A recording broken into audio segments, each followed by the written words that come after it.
ఇప్పుడు బైబిల్లో ఓపెన్ చేద్దాం, సబ్జెక్ట్లోకి వద్దాం.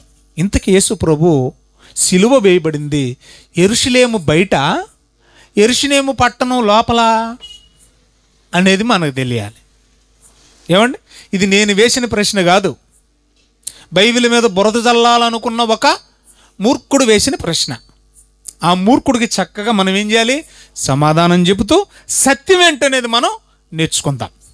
హెబ్రీయులకు రాసిన పత్రిక, అందరు బైబిల్ తీద్దాం, ఇక జాగ్రత్తగా ఆలోచించండి ప్రియులారా. హెబ్రీయులకు రాసిన పత్రిక అమ్మ 13వ అధ్యాయం 12వ వచనం చదువుదాం. 13వ అధ్యాయం 12వ వచనం జాగ్రత్తగా. కావున యేసు కూడా తన స్వరక్తము చేత ప్రజలను పరిశుద్ధపరచుటకై గవిని వెలుపట శ్రమ పొందెను. ఎక్కడట? గవిని వెలుపట శ్రమ పొందెను. 10వ వచనం చదవమ్మా ఒకసారి. 10వ వచనం చదవమ్మా.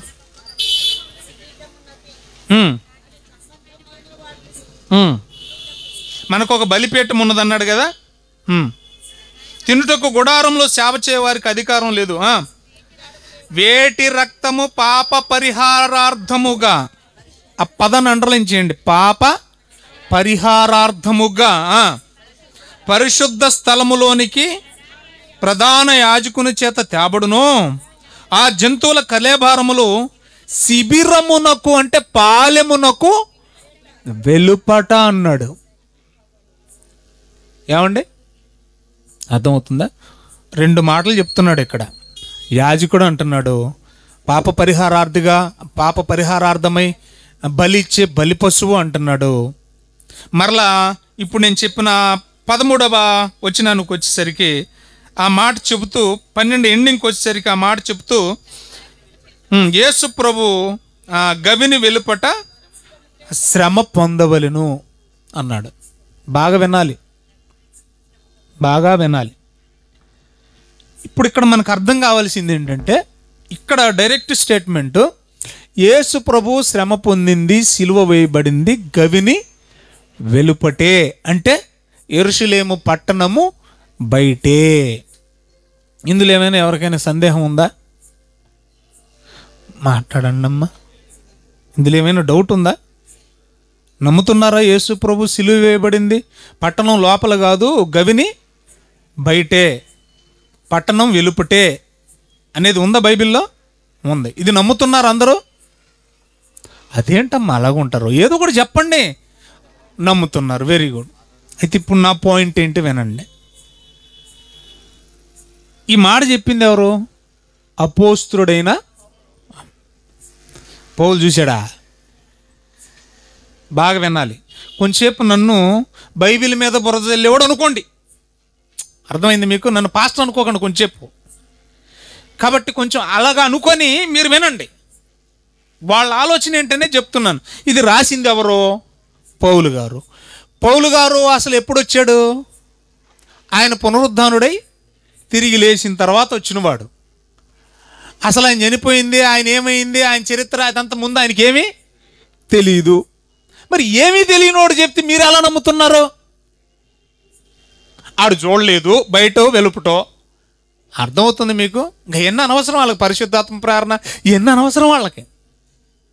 మీరు పరిశుద్ధాత్మ ప్రేరణ అన్నారు అనుకోండి, అప్పుడు ఆడేమంటాడు తెలుసా? ఆ సిలువేయించుకున్నాడు దగ్గరికి వెళ్ళి అడుగుదాం రండి అంటాడు. సిలువేయించుకుంది ఎవరు? సిలువనే చూడని పౌలు చెప్పింది నిజమా?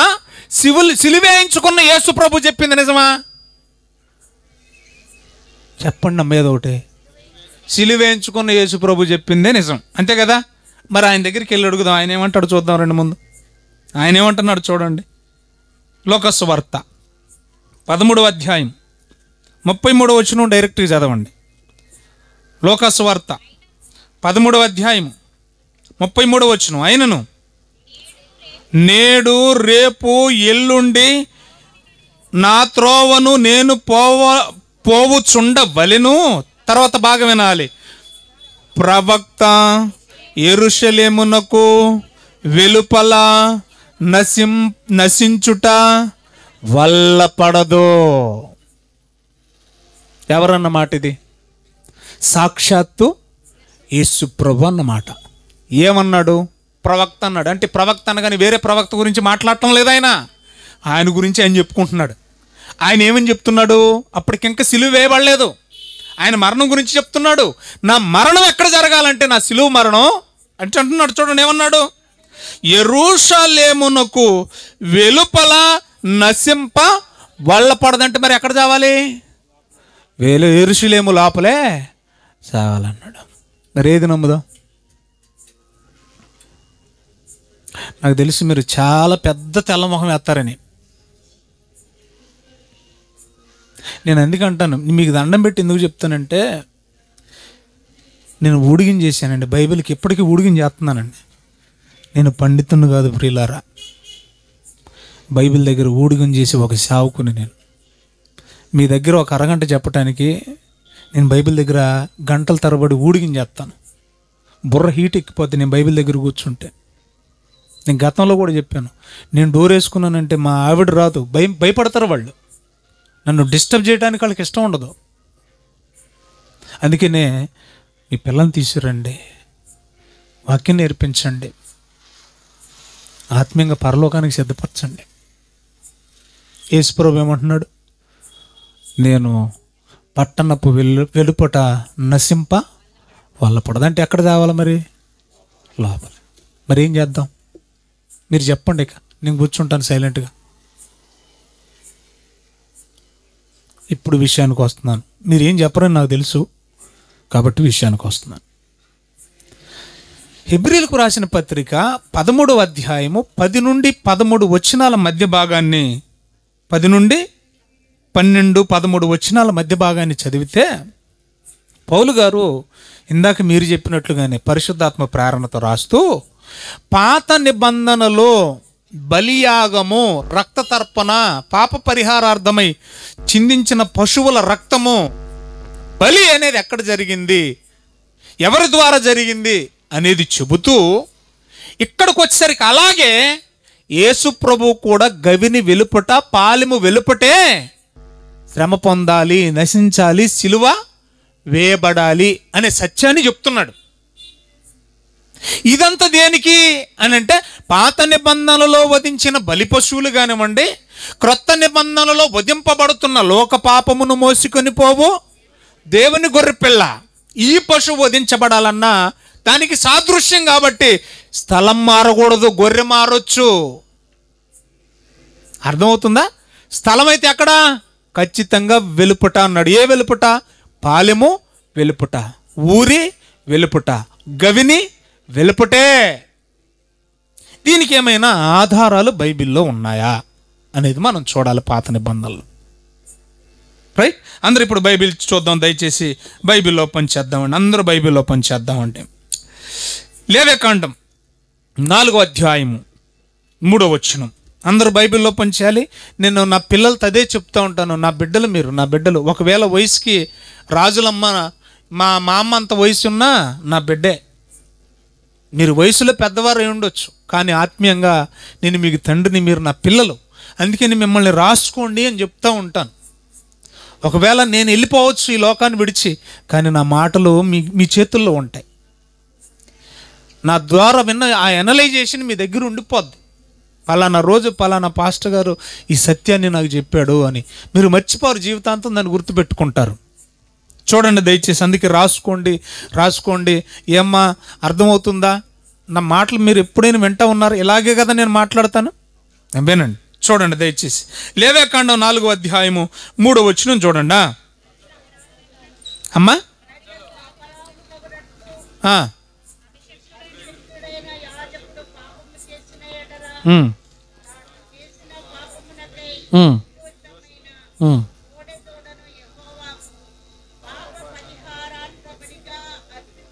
చాలండి. ఇప్పుడు నేను డైరెక్ట్గా ఆన్సర్ చెప్తాను చూడండి. ఎవడు పాపం చేసినా, యాజకుడైనా సామాన్యుడైనా, ఎవడు పాపం చేసినా ఏమి చేయాలంట? అల్టిమేట్గా పాపం పరిహరించబడడానికి బలి ఇవ్వాలి. అంటే మన పాపం పోవడానికి ఏం చేయాలంట? బలి ఇవ్వాలి. ఎవడు పాపం చేసినా పాపం పోవాలంటే ఏం చేయాలంట? బలి ఇవ్వాలి. ఆ బలి ఎక్కడ ఇవ్వాలి? ఇప్పుడు డైరెక్ట్ స్టేట్మెంట్ మనం చదువుదాం. 12వ వచనం చదవండి. అక్కడే ఆ బలి ఎక్కడ ఇవ్వాలి? పాలెము వెలుపల.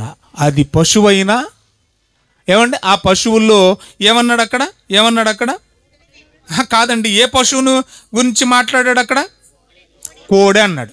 కోడి కావచ్చు, మేక కావచ్చు, గొర్రె కావచ్చు, ఏ పశువైనా ఆ పశువు రానయ్యున్న క్రీస్తుకే సదృశ్యం. కాబట్టి పాపము చేసిన వాడి పాపానికి ప్రాయశ్చిత్తం జరగవలసిన స్థలం ఏంటంటే బైబిల్ చెప్తుంది, మోషే ద్వారా ధర్మశాస్త్రంలో దేవుడు వ్రాయించిన ధర్మం ఏంటంటే అది పాలెము వెలుపటే బలి జరగాలి. ఇంతవరకు క్లియర్ అయిందా? ఈ మధ్యలో అంతా చదివితే నా టైం అయిపోద్దని మీకు ఇన్ఫర్మేషన్ ఇస్తున్నాను అంతే. రైట్. పాప ప్రాయశ్చిత్తార్థమై జరగవలసిన బలియాగం ఎక్కడంట? పాలెము వెలుపట. మరొక రెఫరెన్స్ మనం చూద్దాం. 16వ అధ్యాయం, ఇదే లేవేకాండం. అందరూ బైబిల్లో పనిచేయండి, రాసుకోండి ప్లీజ్. 16వ అధ్యాయం తీసారా? 27వ వచనం డైరెక్ట్ చదవండి. పరిశుద్ధ స్థలములో ప్రాయశ్చిత్తము చేయుటకు వేటి రక్తము దాని లోపలికి తేబడును, పాప పరిహారార్థ బలి అన్నాడు. మళ్ళీ ఇక్కడ కూడా ఇది కూడా ఏ బలి అంట? పాపాన్ని ప్రాయశ్చిత్తం చేయడానికి చేసే బలి. ఆ పశువు ఏదైనా కావచ్చు.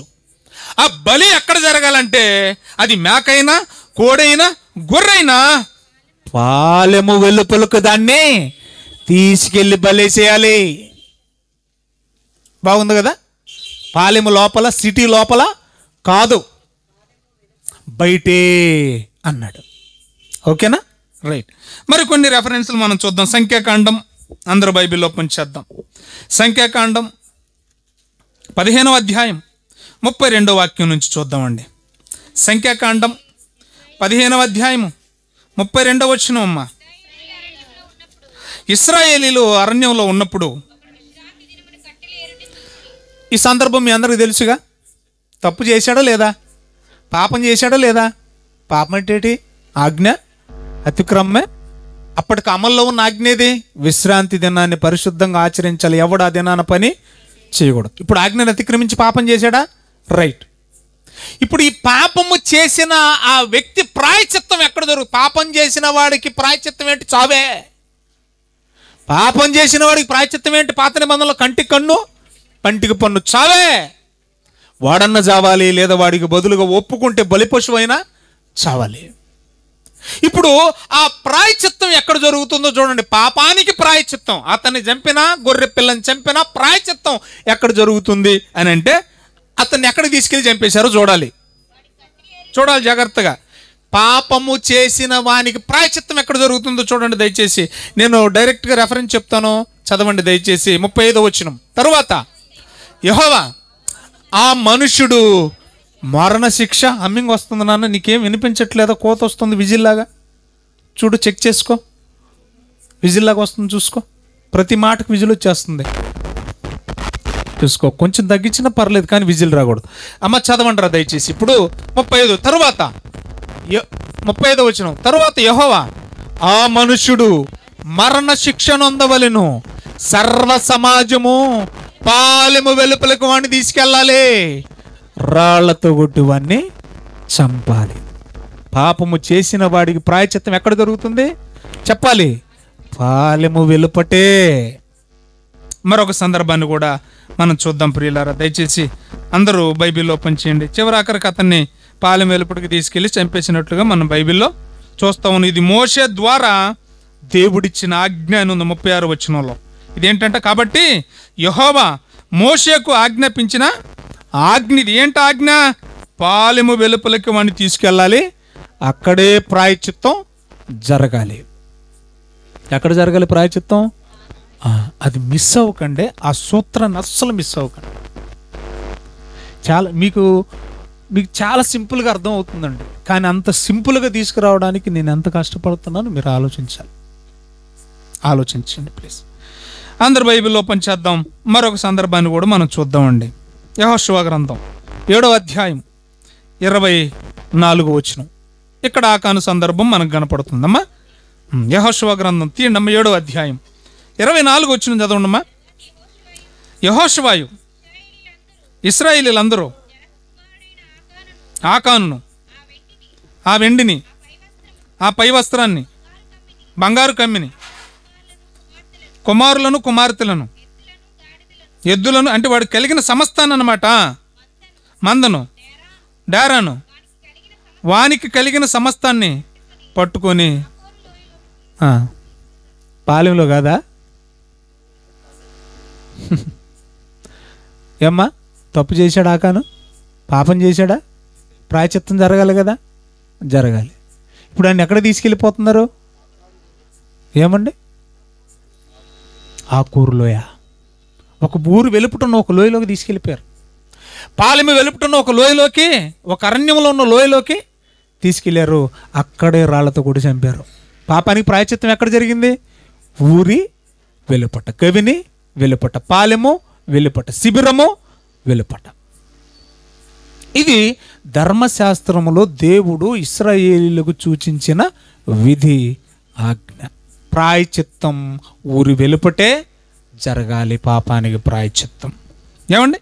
ఇది అపోస్తుల కార్యము 7వ అధ్యాయం వరకు సాగింది. వింటున్నారా?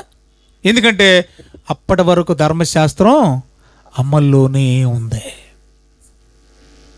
అప్పటికి ధర్మశాస్త్రం అమల్లోనే ఉంది. అపోస్తుల కార్యం 7వ అధ్యాయం మీరు చూస్తే వాస్తవంగా పాపాన్ని చేసిన వాడికి ప్రాయచిత్తం ఊరు వెలుపటే జరిగింది. వీడు పాపి అని నేరం మోపిన వాడికి కూడా ప్రాయచిత్తం ఎక్కడ జరిగింది?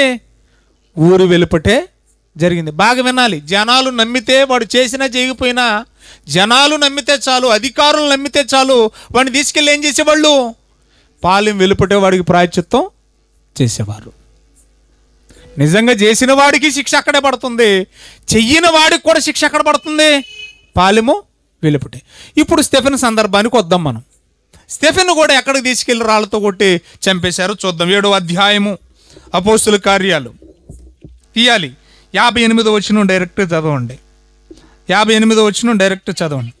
అమ్మా, పట్టణపు వెలుపలకి ఎవరు అతను? స్టెఫెన్నే వెళ్ళగొట్టి రాళ్ళు రువ్వి చంపిరి. ఆయన తప్పు చేయకపోయినా తప్పు చేశాడు అని ఆయన మీద ముద్ర వేశారు కనుక ఆ తప్పు తాలూకు శిక్ష, లోక సంబంధం ఎక్కడ జరిగింది? వాస్తవానికి ఆయన తప్పు చేయలే, కానీ అధికారులు విశ్వసించారు కనుక వాళ్ళకు ఒక చట్టం ఉంది కాబట్టి దాన్ని ఏం చేశారు? దీన్ని ఏమన్నారు తెలుసా? ఇదే శిక్ష అన్నారు. ఇదే శిక్ష అన్నారు. తప్పు చేయకపోయినా పడ్డ శిక్షను ఏమంటారండి? నిర్దోషమైన శిక్ష. అతడు వాస్తవంగా నిర్దోషి, కానీ ఆయనకి ఏం చేశారు? శిక్ష విధించారు. ఇది వాస్తవంగా పాప పరిహారార్థమై చేసింది కాదు, పాపి అని ఎంచి చేసింది. యేసు ప్రభువు కూడా అదే. మన పాపాలు ఆయన మీద మోపారు. వాస్తవానికి ఆయన పాపి, మోపారు కాబట్టి అధికారులు నమ్మారు కాబట్టి ఇప్పుడు ఆయన కూడా ఏం చేయాలి? తీసుకెళ్ళి చెప్పండి. ఊరిలోనో ఊరు వెలుపుట, అంతే కదా, ఇంకేమైనా వేరే తేడా ఉందా? ఊరు వెలుపుటే కదా వేయాలి. మరి అలానే జరిగిందా? చూద్దాం కొన్ని రెఫరెన్స్లు. కొత్త నిబంధనలోకి వద్దాం. ఇప్పుడు యేసు ప్రభు మరణం దగ్గరికి వచ్చాం మనం, సిలువ మరణం దగ్గరికి. ఒకసారి చూడండి, యోహాను సువార్త 19వ అధ్యాయం 17వ వచనం. ఇంతవరకు నేను పాత నిబంధనలో ఒక వ్యక్తి పాపం చేస్తే పాప పరిహారార్థమై వధించబడేది ఏ బలి పశువైనా గవిని వెలుపుట, ఊరు వెలుపుట, పాలెం వెలుపుట, శిబిరం వెలుపుటే జరగాలన్నాడు. ఏమంటే బాగా వింటున్నారు? ఒకవేళ పాపం చేసిన వాడు ప్రాయచిత్తార్థమై ఏ బలి పశువును తనకు సబ్స్టిట్యూట్గా, అంటే తనకు బదులుగా వినియోగించకపోతే వాడు చేసిన పాపానికి వాడే బలి అవ్వాలి. అదైనా కూడా ఎక్కడ జరగాలి? ఆ బలి కూడా ఊరు వెలుపుటే జరగాలి. అంటే ఒక రూల్ ఉంది. మరి క్రొత్త నిబంధనలోకి వద్దాం. యేసు ప్రభు ఈ లోకానికి వచ్చింది ఎందుకో తెలుసుగా? సర్వలోక పాప పరిహారార్థమై. ఇప్పుడు మనందరి పాపం ఎవరి మీద మోపబడింది? ఆయన మీద. ఈ ప్రాయచిత్తం ఎక్కడ జరగాలి? పాత నిబంధన ప్రకారం నిజం చెప్పండి, పాలెము వెలుపటే జరగాలి. మరి అలా జరిగిందా లేదా అనేది మనకు కావాలి. ఇప్పుడే చూస్తున్నాం కొత్త నిబంధనలో. చూద్దామండి. తీసారా? 19వ అధ్యాయము యోహాను సువార్త అమ్మా 17 వచనం చదువుదామమ్మా. వారు యేసును ఎక్కడికండి? చుట్టాలింటిగా? ఆ ఊరిలో ఉన్న చుట్టాలింటికి తీసుకెళ్ళా. కిలోమీటర్న్నర యెరూషలేము పట్టణానికి గొల్గతా, కపాలము. గొల్గతా అనేది హీబ్రూ వర్డ్. గొల్గతా అంటే తెలుగులో అర్థం ఏంటంటే కపాలము అనబడిన స్థలము. అంటే ఆ కొండ చూడడానికి ఎలా కనపడుతుంది అంటే పుర్రె ఆకారంలో కనబడుతుంది. కపాలం అంటే ఏంటి? పుర్రె ఆకారంలో కనబడుతున్న ఊరి వెలుపట. ఊరికి మీరు కావాలంటే గూగుల్లో సెర్చ్ చేయండి, the distance between Jerusalem to ఏమని కొట్టాలి? ఇప్పుడే కదా అన్నారు మీరు, గోల్గతా అని కొట్టండి ఒకసారి ఏమొచ్చిందో. The distance between Jerusalem to Golgotha అని కొట్టండి. స్పీడ్గా ఉండాలి మీరు. నేనేమని చెప్పాను? డిస్టెన్సు కిలోమీటర్న్నర అన్నాను. ఒకసారి మీరు కొట్టి చూడండి.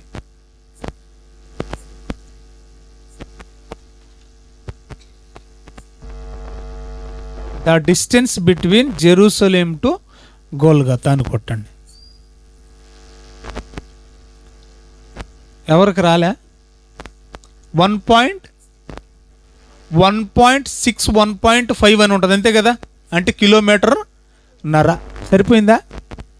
మీరు జియోలాజికల్గా కూడా మ్యాప్ పాయింటింగ్ కూడా మీరు వేరియేషన్ చూడండి, ఖచ్చితంగా అంతే ఉంటుంది. రైట్. అంటే ఊరికి ఎంత దూరం? కిలోమీటర్న్నర. దాదాపుకి ఎంత?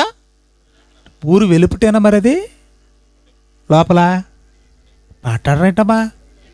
ఊరు వెలుపుటేనా? చదవంటారా బాబు, మీకు దండం పెడతాను, చదివేసేయండి. 19వ అధ్యాయం 17 వచనం చదువునాను ఇప్పుడు. యేసుని తీసుకెళ్ళి సిలువ మోసుకొని కపాలము అను చోటికి వెళ్ళెను. స్థలమును చోటికి వెళ్ళెను. హెబ్రీ భాషలో దానికి గొల్గతా అని పేరు అన్నాడండి. ఎక్కడ తీసుకెళ్ళిపోయారు? ఊరు వెలుపుటికేనా? ఊరు వెలుపుటికే. చూద్దామండి, మరొక రెఫరెన్స్ కూడా మనం పరిశీలించేద్దాం. 20వ వచనం చదవండి ఇప్పుడు. 20వ వచనం చదవండి. అక్కడ యేసు సిలువ వేయబడిన స్థలము పట్టణానికి దగ్గరలో ఉందంటే దాదాపు కిలోమీటర్న్నర. యేసు సిలువ వేసిన స్థలం పట్టణమే అనలే. అర్థమవుతుంది మీకు? పట్టణంలో కాదు ఆయన చంపేసింది. ఎక్కడంట? పట్టణానికి బాగా దూరం కాదు కానీ బయటే, కానీ నడవగలిగినంత అన్నాడంటే. ఎట్లయితేనే పట్టణానికి వెలుపులేనా? వెలుపులేనుందా లేదా బైబిల్లో? వెలుపలే. దీంతో మనం కాంప్రమైజ్ అవుద్ది వాక్యంతో. మార్కు సువార్త 15వ అధ్యాయం 20వ వచనం. మార్కు సువార్త 15వ అధ్యాయం 20వ వచనం చూడండి. వారు ఆయనను అపహసించిన తర్వాత ఆయన మీదనున్న వస్త్రాలు తీసేసి ఆయన బట్టలు ఆయనకు తొడిగించి సిలువ వేయటానికి తీసుకెళ్ళిపోయారంట. ఎక్కడికి? చదవండి, ఆగొద్దు అసలు. సీమోను వచ్చి పోచుండగా సిలువ మోయుటకు అతన్ని బలవంతం చేశారు. అతడు అలెగ్జాంద్రునకును రూపునకును తండ్రి. వారు గొల్గతా అనబడిన చోటునకు ఆయనను తీసుకుని వచ్చిరి. గొల్గతా అనగా కపాల స్థలము అని అర్థము అన్నాడు. ఇది ఎక్కడుందని ఇన్ఫర్మేషన్ ఇచ్చాడు మనకి? ఊరి వెలుపుట, ఊరికి సమీపమున అన్నాడండి. మరొక మాట ఫర్ ఎవర్ ఇన్ఫర్మేషన్, బతికుండగానే యేసు ప్రభుని ఎక్కడ చంపేయాలనుకున్నారో చూపిస్తుందని చూడండి దయచేసి. లూకా సువార్త 4వ అధ్యాయం 29వ వచనం. బతికుండగానే ఆయన మీద నేరం మోపి ఆయన ఎక్కడ చంపాలనుకున్నారో చూడండి దయచేసి. 4వ అధ్యాయము 29వ వచనం లూకా సువార్త. కోపముతో నిండుకొని, ఎందుకంటే మంచి మాటలు చెబితే మీకులాగా వాళ్ళకు కూడా కోపమేగా. నొప్పి వచ్చేసిందంట వాళ్ళకి నిజం చెప్పినందుకు. చంపాలన్నంత కోపం వచ్చేసిందంట యేసుబాబుని. అది కూడా ఎలాగ చంపాలనుకున్నారో చూడండి. లేచి ఆయనను పట్టణము లో నుండి బయటకు వెళ్ళగొట్టి ఆయనను తల్లక్రిందులుగా పడదోయాలని. ఎక్కడ? ఊర్లో ఏదో టవర్ ఎక్కించి కాదంట, ఊర్లో ఏదో ఒక 3 అంతస్తుల బిల్డింగ్ మీద నుంచి, ఊర్లో కాదంట, మరి ఎక్కడి నుంచి అంట, తమ పట్టణము కట్టబడిన కొండపేటు వరకు అన్నాడు. ఎక్కడ తీసుకెళ్ళారు? బయటికి తీసుకెళ్ళిపోయారు. అంటే వీళ్ళు ఎక్కడ చంపాలని అనుకుంటున్నారో అది ఖచ్చితంగా బైబిల్లో ముందే రాయించేశాడు దేవుడు. అంటే యేసు మరణం ఎక్కడ జరగాలి? పట్టణపు వెలుపటే. ఇన్ని రెఫరెన్స్లు ఉన్నాయి కదా, ఉన్నాయి లేదా మాట్లాడండి? ఉన్నాయండి. ఇంకా నేను చెప్పుకుంటూ వెళ్తే చాలా ఉంటుంది ఇన్ఫర్మేషన్. వ్యభిచారమందు పట్టబడిన స్త్రీ, ఆవిడ చేసిందో లేదో వాళ్ళకి తెలియదు, కానీ శిక్ష ఎక్కడ విధించడానికి రాళ్లతో కొట్టుకుంటూ తీసుకెళ్లారు వాళ్ళు? ఊరి వెలుపటే. అవునా కదా? ఇంక నేను ఎక్కువ ఇన్ఫర్మేషన్ దాని గురించి చెప్పను. విషయం మీకు అర్థమైపోయింది ఏంటంటే, పాప పరిహారార్థమై జరగవలసిన శిలువ బలియాగము పట్టణము, పాలెము, శిబిరము వెలుపటే, గవిని వెలుపటే. ఇప్పుడు మీకు చివరి వర్డ్గా, లాస్ట్ వర్డ్గా నేనేం చెప్దాం అనుకుంటున్నానంటే, మరి యేసు ప్రభు ఏంటి అలా వల్లపడదన్నాడేంటి? పట్టణము వెలుపల సిలువ వేయడం అనేది వల్లపడదన్నాడు కదా. ఒకసారి అందులో ఉన్న విషయం ఏంటనేది చూద్దాం రండి దయచేసి. అందరూ బైబిల్ ఓపెన్ చేయండి. ఇంకా చాలా ఉంది చెప్పడానికి, టైం సరిపోదు. ఏమ్మా, అందరు బైబిల్ ఓపెన్ చేయండి. అక్కడికి వెళ్ళే ముందు యేసు ప్రభు బ్రతికుండగానే ఆయన మరణం ఎక్కడ జరుగుద్దో కూడా చెప్పేశాడు. అక్కడికి వెళ్దాం.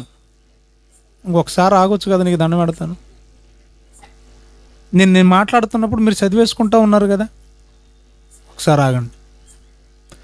అక్కడికి వెళ్ళే ముందు ఆ రెఫరెన్స్ దగ్గరికి యేసు ప్రభు బ్రతికుండగానే ఏమన్నాడు? నా మరణం ఎక్కడ జరుగుద్దో ముందే చెప్పేశాడు ఆయన.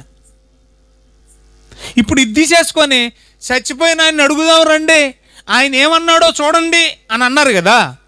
ఆయన ఏమన్నాడు? వెలుపట వల్లపడదు అన్నాడు. వెలుపట, మళ్ళీ వినాలి, వెలుపట. కానీ అదే యేసు ప్రభు బ్రతికుండగా నా మరణం ఎక్కడ జరుగుద్ది అన్నాడు చూడండి. ముందు ఇప్పుడు చూద్దాం, అందరూ బైబిల్లో పొంచేద్దాం. మళ్ళీ అక్కడికి వద్దాం. అది ఫైనల్ టచ్, అది బాగుంటుంది, చాలా బాగుంటుందండి. లోకసువార్త 20వ అధ్యాయం, బ్రతికుండగా ఆయన నా మరణం ఎక్కడ జరుగుద్ది అన్నాడు చూడండి. 9వ వచనం నుండి ఈ ఉపమానం వినాలి మీరు. నేను ఉపమానం చెప్తాను, మీరు చదవకండి దయచేసి, ఇంటికి వెళ్ళి చదవండి, రాసుకోండి. ఏమ్మ, లోకసువార్త 20వ అధ్యాయము 9 నుండి 15 వచనాల వరకు మీరు రాసుకోండి. నేను విషయం చెప్తా. ఒక ద్రాక్ష తోటను వేసిన యజమానుడు ఉన్నాడంటండి. వినండి బాగా, చూడకండి అటు. ఎవరున్నారంట? తోట వేసుకున్న యజమానుడు ఉన్నాడంట. ఆయన వేరే దేశానికి బిజినెస్ మీద వెళుతూ ఒకడికి కౌలుకి ఇచ్చాడంట, కాపలాగా. లేదంటే నువ్వు చేయరా ఈ సేద్యం, ఈ నేల ఎందుకు తుప్పలతో నిండిపోవాలి, అదే సేద్యం చేస్తుంటే బాగుంటుంది కదా, పాడైపోకుండా భూమి అని ఒకడికి ఇచ్చాడట. అది ఎలాగంటే, నువ్వు పంట పండించు. మనం కూడా అప్పుడప్పుడు ఇక్కడ కూడా గోదావరిలో అదే జరుగుతూ ఉంటుంది. కమతం అంటారు, కొంతమంది కౌలు అంటారు. కౌలుకి అది ఎలాగంటే, అయితే డబ్బు లేదంటే ధాన్యం. ఎకరాకి 50 బస్తాలు పండింది అనుకోండి, ఓ 15 బస్తాలలాగా పడి పొలమోడు అంటాడు అనమాట. ఆ మిగతా బస్తాలు నువ్వు తీసుకో. అలాగే ఈ రైతు కూడా ఏం చేశాడంటే, ఆ పంట పండించేవాడితో చెప్పాడు, ఓరబ్బాయి నా వాటా నాకు ప్రతి సంవత్సరం ఇచ్చేసి నీ వాటా పండించినందుకు నీవు తీసేసుకున్నాడంట. మొదటి సంవత్సరం అయిపోయింది. అయిపోతే మరి వాటా తేవడానికి ఎవడొకటి తేవాలిగా, ఒక దాసుని పంపాడంట. ఆ తోట యజమాని ఏం చేశాడంట, ఒక దాసుని వాటా తేవడానికి పంపిస్తే ఆ పంటేసినోడు ఏం చేశాడంట, ఫస్ట్ మొదటి వచ్చిన వాడిని 10వ వచనంలో రాశాడు చూడండి, కొట్టి.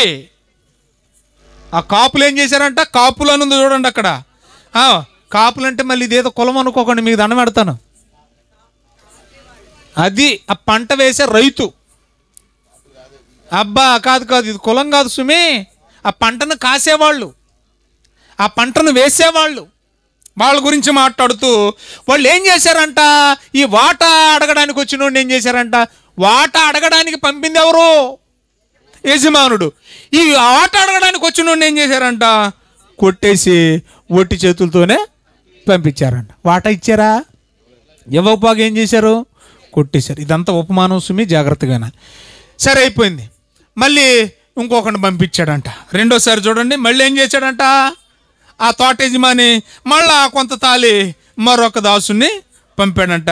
కాబట్టి వాళ్ళు ఏం చేశారంటే ఈసారి వాడిని కూడా అలాగే కొట్టి ఎక్స్ట్రా చేశాడంట. కొట్టడమే కాదంట, రెండోసారి ఏం చేశారంటే ఎక్స్ట్రాలు. ఏంటి ఎక్స్ట్రాలు? అవమానపరిచేశారంట. కొట్టేశారు, అవమానపరిచేసి వాడిని కూడా కొట్టి చేతులతోనే పంపేశారంట. ఇప్పుడు మరలా మూడోసారి అంటండి, బాగా వినాలి. మూడోసారి కూడా ఇంకొక దాసుని పంపితే వాడిని కూడా ఏం చేశారంట, గాయపరిచి గెంటేశారంట. అవమానం కాదంట, ఈసారి ఏం చేశారంట ఏకంగా, ఏపర్రా నీకు ఈ తోటలో, ఎవడరు నువ్వు, ఈ తోటలో ఏం పని నీకు అని తోటలోంచి ఏం చేశాడా, చేలు నుంచి గెంటేయడమే జరిగిందంట. అయిపోయిందంట. ఈసారి యజమానుడు అనుకున్నాడంట, సరే నా దగ్గర పనోళ్ళను పంపితే కొంత వాళ్ళు విలువ లేకుండా చూస్తున్నారేమో, నా కొడుకును పంపితే అమ్మో నా యజమానుడు కొడుకు వచ్చాడని భయపడైనా నా మాట నాకు బడాత్తారేమోనని యజమానుడు ఏం చేశాడంటే ఏకంగా వారసుడైన కొడుకునే పంపాడంట. ఇప్పుడు కొడుకుని పంపితే ఏం జరిగిందో చూడండి దయచేసి. చదవమ్మా, చదవండి. అప్పుడు వారసుని పంపితే స్వాస్థ్యము చూడండి, స్వాస్థ్యం కోసం వారసుని పంపితే వాళ్ళు ఏం చేశారో చూడండి దయచేసి. 13వ వచనం చదవండి. అప్పుడు ఆ ద్రాక్ష తోట యజమాని, ఇక నేను ఏం చేయాలి, 3 సార్లు అయిపోయింది, 3 ట్రయల్స్ అయిపోయినాయి, ట్రయల్స్ 1, 2, 3 అయిపోయింది, ఇప్పుడు నా కొడుకుని నేను పంపిస్తాను, అప్పుడైనా వాళ్ళు నా కొడుకుని గౌరవించి సన్మానించి భయపడి నా మాట నాకు ఇస్తారనుకున్నాడంట. అయినను ఆ కాపులు ఆ పంపిన కొడుకును కూడా చూసి, ఇతడు వారసుడు కదా, వీడిని చంపేస్తే ఈ పొలం నాదైపోద్ది అనుకున్నారట. ఏకంగా ఏమనుకున్నారట, ఈ ఆస్తికి నెక్స్ట్ వారసుడు వీడే, ఆ ముసలోడు కాదు, ఈయన్ని లేపెత్తి పొలం ఇక మన పేరు మీద ఏమైపోద్ది, రిజిస్టర్ అయిపోద్ది అనుకుని కొడుకుని ఏం చేశారట, చంపేశారంట. బాగా చదవాలి, ఇక కొడుకుని చంపేశారట, బాగా చదవాలి. ఇతడు వారసుడు, ఈ స్వాస్థ్యము మనదగునట్లు ఇతన్ని చంపుదము రండని ఒకరితోనొకరు ఆలోచించుకొని అతన్ని ద్రాక్ష తోట వెలుపలికి తీసుకెళ్ళి చంపారు. కొడుకుని వెలుపలికి తీసుకెళ్ళి చంపారు. ఆ కొడుకు ఎవరు కాదు, అది మ్యాటరు. యేసుప్రభు మరణం ఎక్కడ జరిగింది? వాళ్ళు అపార్థం చేసుకున్న రెఫరెన్స్కి ఇప్పుడు నేను ఆన్సర్ చెప్తాను, మబ్బిడిపోద్ది, సింపుల్గా ఉంటుంది. అక్కడికి వెళ్దాం రండి. అయిపోయింది కదా, అయిపోయింది, ఇంకేముంది, అయిపోయింది, రండి వెళ్ళిపోదాం రండి. లోకాసు వార్త, అదే లోకాసు వార్త చూడండి, 13వ అధ్యాయం 33వ వచనం బాగా చూడాలి. అయినను ఈ మాట అంటుంది ఎవరు? యేసుప్రభు. నేడు రేపు ఎల్లుండి నా త్రోవలోని నేను పోతాను. అయితే ఒక విషయం గమనించండి, నేను ఏ త్రోవలో పోయినా ఎక్కడ తిరిగినా మాత్రం నన్ను చదవండి ప్రవక్త అనకండి, ఇక నన్ను యెరూషలేమునకు వెలుపల చంపవల్లపడదు. యెరూషలేమునకు వెలుపల చంపనొల్లపడదు. సింపుల్గా చెప్పానా నేను మీకు? చాలా సింపుల్గా చెప్పనా? పైన సందర్భం చదువుకుంటూ వెళితే, నన్ను ఉప్పాడోళ్ళు చంపేయాలనుకుంటున్నారండి. బాగా వినాలి, నన్ను ఉప్పాడోళ్ళు ఏం చేయాలనుకుంటున్నారు? చంపేయాలనుకుంటున్నారండి. రైట్. ప్రవీణ్ వచ్చి అంటున్నాడు, అనయ్య నిన్ను ఉప్పాడోళ్ళు చంపడానికి సిద్ధంగా ఉన్నారన్నయ్య, అది ఉప్పాడికే సాధ్యం రా అన్నాను. అయిపోయింది నా మెసేజ్. చెప్పండి, అయిపోయింది నా మెసేజ్. అది ఉప్పాడకే సాధ్యం, అది కొత్తపల్లి వల్ల కాదు, అది పిఠాపురం వల్ల కాదు, అది కాకినాడ వల్ల పడదు. అయిపోయింది నా మెసేజ్.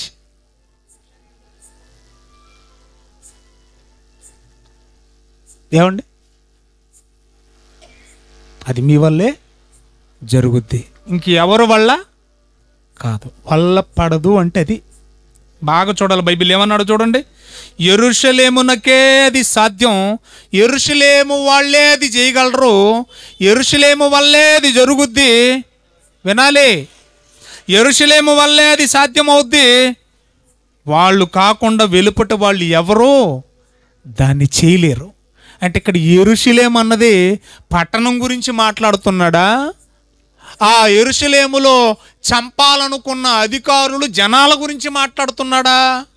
తర్వాత రెఫరెన్స్ చదవండి, మీకు అర్థమవుతుంది. 34వ వచనం, యెరూషలేమా యెరూషలేమా ప్రవక్తలను చంపుదాన్. ప్రవక్తలను చంపింది యెరూషలేమా, యెరూషలేములో ఉన్న జనాలా? మాట్లాడండి, జనాలే కదా. జనాల గురించి మాట్లాడాడు, పట్టణం గురించి కాదు. అర్థమైందా మీకు? యెరూషలేమా యెరూషలేమా ప్రవక్తలను చంపుతానవే నీవంటే పట్టణం చంపేసిందా? పట్టణంలో ఉన్న మనుషులు చంపేశారా? రైట్. అంటే అక్కడ యెరూషలేమా అంటున్నాడంటే ఎవరి గురించి మాట్లాడుతున్నాడు? యెరూషలేములో ఉన్న అధికారులు, యేసును చంపాలనుకున్న క్రూరులు, వాళ్ళ గురించి మాట్లాడుతూ యెరూషలేమా అన్నాడు. అది మీ వల్లే జరుగుద్ది, మిమ్మల్ని కాదని బయట వాళ్ళు ఎవ్వరు నన్ను చంపరు అని దాని అర్థం. ఇప్పుడు మళ్ళీ చదవండి ఆ రెఫరెన్స్ 33 వచనం. ఒరయ్యా, నా దారిని నేను పోతున్నాను, పోతే ఈ ఊరు దాటి రేపు పోతాను, వెల్లుండి పోతాను, కానీ నన్ను మాత్రం యెరూషలేములో ఉన్న మీరు తప్ప బయట వాళ్ళు ఎవరు నన్ను చంపరు. అది కాని పని. బయట వాళ్ళకి ఇది సాధ్యం కాదు, ఇది వల్ల పడదు, ఇది మీకు మాత్రమే సాధ్యము అని చెప్పాడు. అందులో తప్పేముంది? అంతే తప్ప యెరూషలేము లోపల నన్ను సిలివేస్తారు అనలే. ఇక్కడ యెరూషలేమని సంబోధించింది దేని గురించి తెలుసా? ఆయనను సిలువ వేసే అధికారుల గురించి, క్రూరుల గురించి మాట్లాడుతూ ఇది మీకే సాధ్యం, ఇది బయట వారికి వాళ్ళ పడదని చెప్పాడు. కాబట్టి యేసు ప్రభు మరణ శిక్ష 110,000% గవిని వెలుపటే జరిగింది. దానికి ప్రత్యక్ష సాక్ష్యం శిష్యులు. ఆ శిష్యులే చెప్పారు, బోల్డ్ అండ్ రెఫరెన్స్లు ఇచ్చారు, చాలా చాలా క్లియర్గా చెప్పారు. స్థలం పేరు చెప్పారు, అది ఏ ఆకారంలో ఉందో చెప్పాడు, హీబ్రూలో దాని అర్థం ఏంటో చెప్పాడు. ఏమండి, ఇంత వివరంగా బైబిల్లో ఉన్నప్పుడు యేసు ప్రభు చెప్పిన ఈ మాటను అర్థం చేసుకోవడానికి బుర్రలేక అక్కడే ఇచ్చాడు. యెరూషలేమా యెరూషలేమా ప్రవక్తలను చంపుదానా, నన్ను కూడా నువ్వేనే చంపేది, నువ్వు తప్ప బయట వాళ్ళకి అది ఎవడికి వాళ్ళ పడదు అన్నాడంతే. దానికి గింజేసుకునేది ఏముంటుంది? ఇక చాలా సింపుల్గా ఉంది కదండి. అలాగే ఉంటుంది. కాబట్టి ప్రియులారా, మన యేసు మరణించింది మనందరి పాప ప్రాయశ్చిత్తార్థం. అది గవిని వెలుపట. దెబ్బలు పెంట కుప్పలు ఉండే స్థలంలో, నిజంగా దెబ్బల్లో పెంట కుప్పల్లో ఉన్న మనలను పైకి లేవనెత్తడానికి ఆయన దెబ్బల్లోకి వెళ్ళాడు, ఆయన పెంట కుప్పల్లోకి వెళ్ళాడు. ఆయన మాట్లాడడానికి వచ్చి కూర్చోడానికి ఏమైంది? మనకి చక్కగా బరకాలు వేస్తున్నారు, కుర్చీలు వేస్తున్నారు. ఆయన ప్రాణత్యాగం మనం చచ్చినా మనకు అర్థం కాకపోతే, ప్రియులరా, సచ్చినంగా అర్థం కాకపోతే చేసేదేమీ ఉండదు. దేవుడి మాటలు మన వెనుకల్లో ఫలింపజేయనుగాక. మరొక వినూత్నమైన అంశంతో రేపు దైవ చిత్తమైతే మనం కలుసుకుందాం. దేవుడు మిమ్మును మీ కుటుంబాలను దీవించునుగాక. ఆమేన్.